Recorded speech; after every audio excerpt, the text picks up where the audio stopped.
Welcome back, and we're continuing the news. There are more objections to the development of lands in St. Anne's Bay by China Harbour Engineering Company CHEC for luxury residential housing.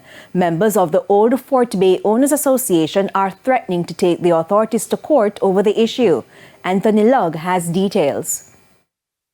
It's a battle which started in 2015, environmental lobbyists versus the then People's National Party government. This after the administration entered into a $700 million concession agreement with China Harbour Engineering Company CHEC to build the North-South Highway. As part of the deal, CHEC was given more than 1,000 acres of prime land in St. Anne as part of payment for the development of the road. Fast forward to the present, and the Chinese company is ready to build. These are just some of the images of a proposed housing and subdivision development of Mammee Bay, which is set to cover 160 acres of the roaring River Mammee Bay estate. The Old Fort Bay Owners Association has joined the battle for the preservation of the land.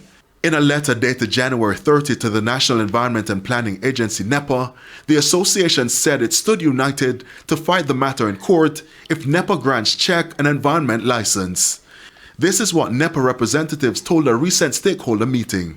This public meeting is a preliminary action as required by the EIA process, and therefore, at this point, no final decision is yet made. The Chinese want to build 69 deluxe and standard 3-bedroom units, close to 201 and 2-bedroom units in 4 multi-story block complexes, which can accommodate about 4,000 people.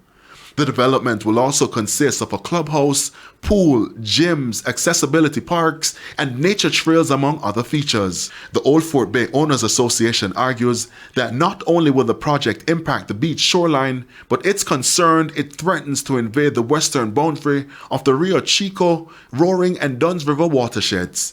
This issue was also raised at the recent stakeholder meeting. This is a fabulous ecosystem, and it's because it has been unspoiled and untroubled for a very long time. We have lost almost all of our forest in St. Anne, and there is absolutely no mention of the cumulative impacts of this and all the other coastal developments that are being imposed on St. Anne. So ESL has done its best to provide best practices and information to CHEC if this project is to go forward.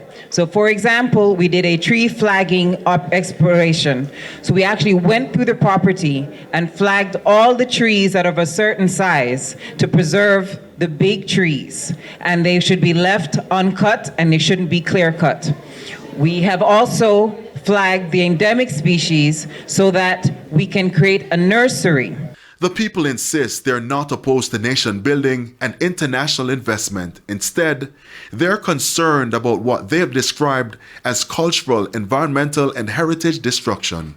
Anthony Lugg, TVJ News.